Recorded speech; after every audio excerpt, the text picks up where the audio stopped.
Hi everyone, I'm Mary Schumann. I'm a realtor in Minneapolis, Minnesota, and every week I do videos about all things real estate and life in the Twin Cities. It is February in Minnesota, and I think we're all getting a little stir crazy at this point and looking out the window and seeing that the snow has no intention of going anywhere soon. So if you're looking for something to do, this video might be for you, especially if you have kids of any age that you want to entertain. So stick with me, and I'm going to give you a few places that you might want to check out.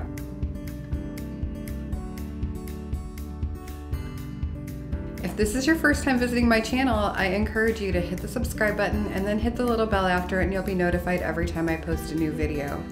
So let's get started. Number one on my list is the Mill City Museum in downtown Minneapolis. This one's more educational, but it's also fun for the kids because in the basement they have a lot of hands-on activities, and there is a water lab and a baking lab down there that the kids seem to really like. As an adult, you might really like the views from the museum. If you take the tour, you'll be looking out over the Mississippi River, and you can see why Minneapolis is located right on the Mississippi the way it is. Another thing not to miss at the Mill City Museum is the Flower Tower tour. That one is a lot of fun, and I think the kids really like it too. It's kind of surprising.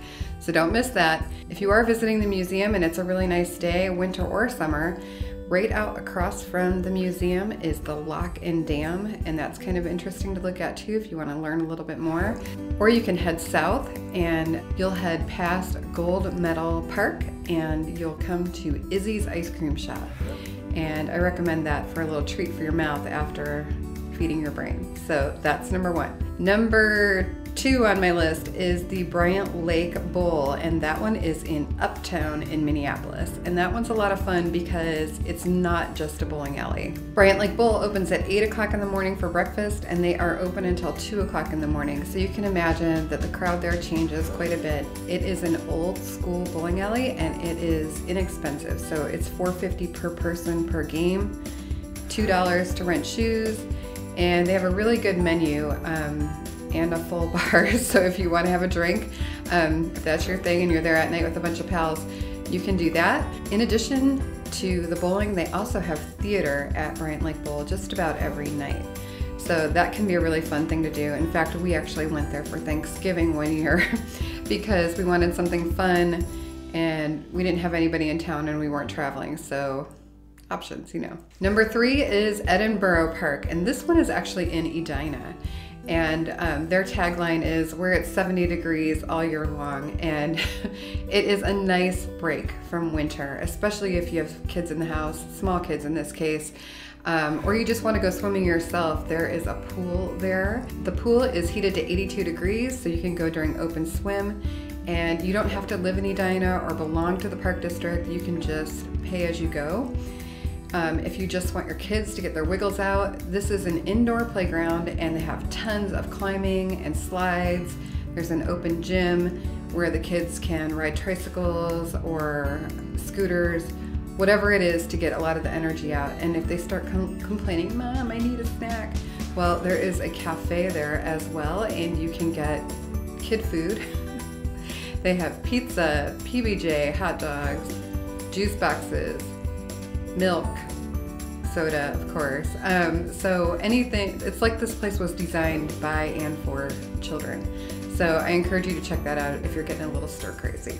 All right, number four is the Riverview Theatre, and this one is in South Minneapolis. And it is an awesome old school theater that is smack in the middle of a neighborhood, and it shows classic films on the big screen, and then also films that were like recently in the theaters but aren't anymore. And the price can't be beat. It's between $2 and $3 to go see a show there. And here's the real perk. They don't believe in butter flavored oil for their popcorn. They actually put, you're not gonna believe this, butter. They put butter on their popcorn. And I'm drooling at the mention of butter. If you don't even want to see a show and you just want to buy the popcorn, they'll give you a discounted rate if you just come in and buy popcorn, and people actually do that as well. So go to the Riverview. Okay, last on my list is the Heart of the Beast Puppet and Mask Theater, and this one you need to kind of look at their website and plan on because they do shows in different places, and right now they're in the middle of a series of 6 free neighborhood shows, and they have these at the Midtown Global Market on Lake Street. If you haven't been to the Midtown Market, that's another place that you'll want to visit because they have all kinds of different foods there. So, you know, if you like Middle Eastern food and somebody else just wants a cronut, you can get both of those things at the Midtown Market. They always have events in the central court there, but the Puppet Theater is advertising these as having make and takes for the kids. So if you bring your kids there, they get a puppet show and they get to create a little something and take it home with them. So that's a great thing. And this theater is one of the driving forces behind the big May Day celebration here in the Twin Cities. I hope you enjoyed this little list of options to get you out of the house in February with or without children. If you have questions, comments, or suggestions, I'd love to hear from you. You can click the description box below my video and my contact info is included in there. Thanks so much. Have a great day.